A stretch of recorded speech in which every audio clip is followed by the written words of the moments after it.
Unfortunately, some of you are going to have failures. In fact, all of you are, in some form or fashion. And you're going to need your classmates, you're going to need your friends, you're going to need your family, and you're going to need your faith to be able to get through those. And when you do overcome and have perseverance and get through those failures, just like Laney said, you're going to be a better person, a stronger person, and you're going to be able to change the world. Some of you may be waging a war between remaining engaged and heavy eyelids, but I urge you, fight on. The success comes out of failure. That my character is found in my self-worth. And that life, both good and bad, is unexpected. Rejoice in your sufferings.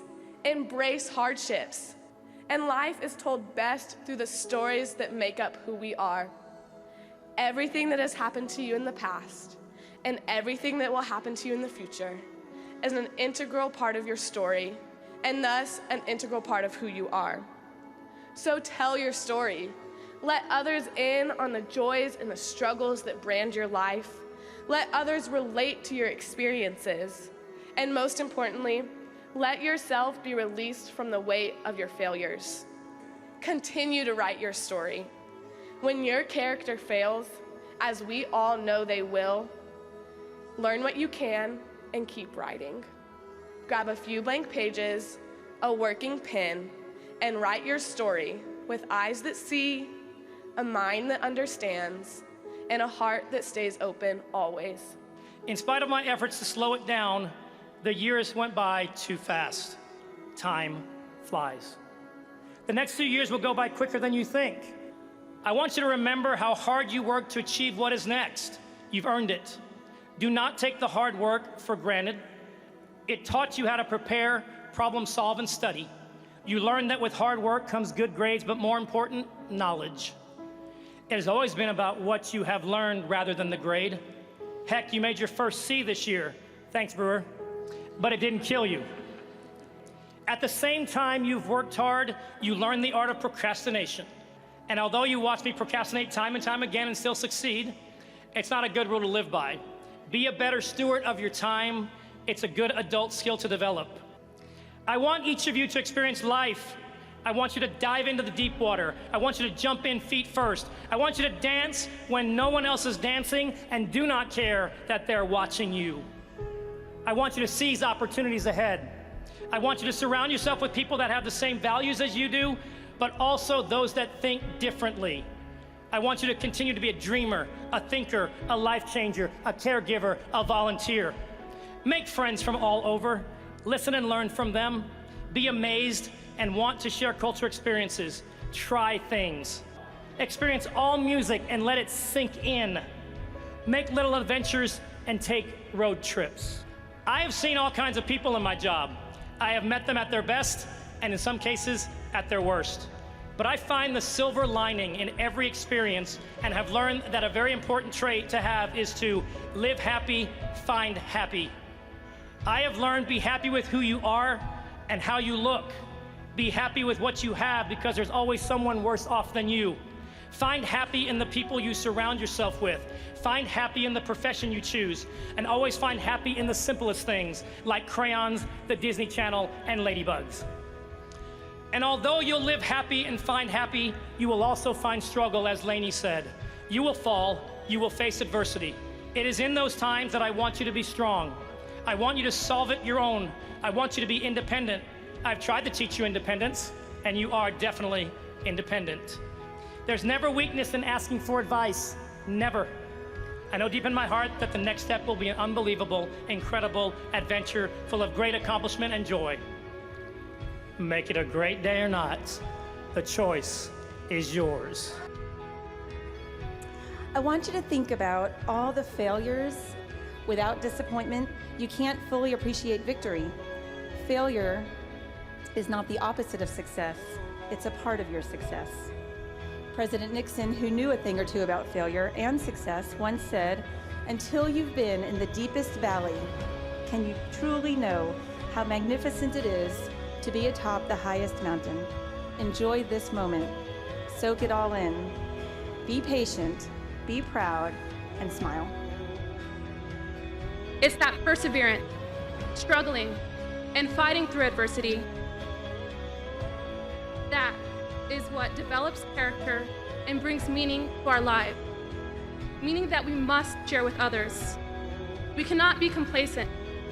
So whether you decide to commit yourself to the journey or to the outcome, know that if you are struggling, you are growing.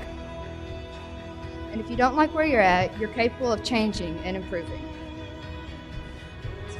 All I really need to know about how to live and what to do and how to be, I learned in kindergarten. These are the things I learned. Share everything, play fair, don't hit people, put things back where you found them, clean up your own mess.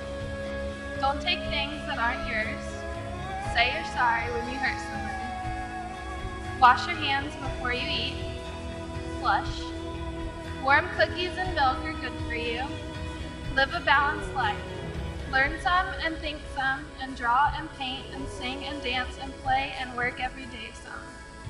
Take a nap every afternoon. He then ends by reminding us that when we go out into the world, we should watch out for traffic, hold hands, and stick together. Experience new things, meet new people, and challenge yourself, but don't forget what got you here. We have not only gained knowledge, but we have learned lessons that will guide us through the rest of our lives. And when you go out into the world, it is always best to watch out for traffic, hold hands, and stick together. You see, I was climbing mountains to see how high I could get. And once I got to the top, I didn't even spend time to enjoy the scenery. You should climb mountains for the thrill, for the gratification of conquering your goals and challenging yourself to do something you would have thought to be unimaginable. Not so when you get back down, you can boast about how tall the mountain was. Climb mountains so you can see the world, not so the world can see you. Now ask yourself, how will you be remembered? It is not too late to create a legacy.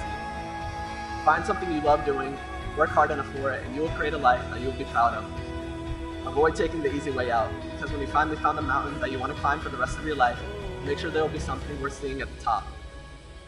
Do not compare yourself to others, and do not try to be something you are not. Play to your strengths. Work to be positive. Work to be a positive influence in everything you do, at home and the workplace. Understand that no matter where your career may take you and how prestigious your future jobs may be considered, the single most important thing that you will do in your life as a parent is to raise your children. Be honest with yourself and to others in your words and actions.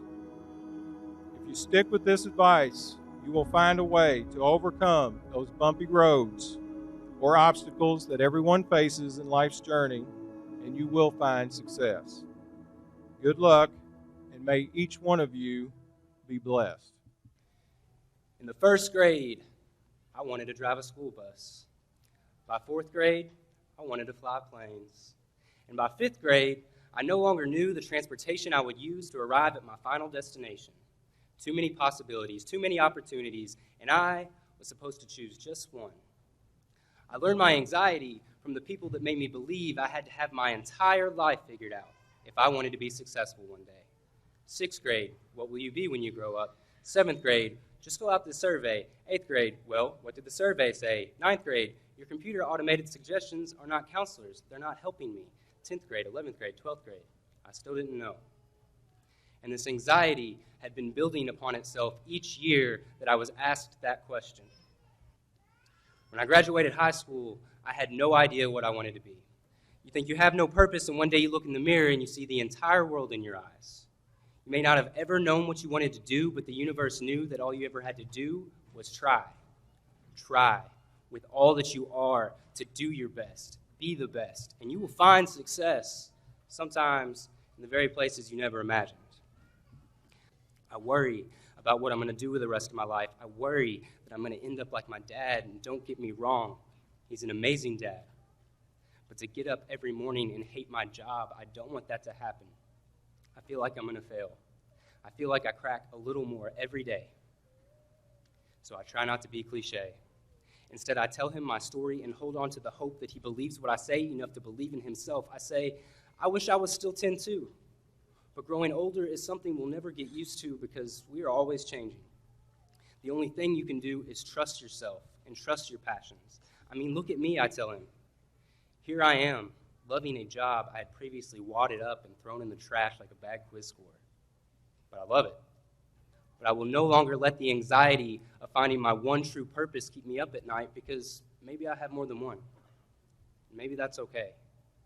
Maybe not knowing doesn't have to equal failure, and maybe we can chase our dreams blindly.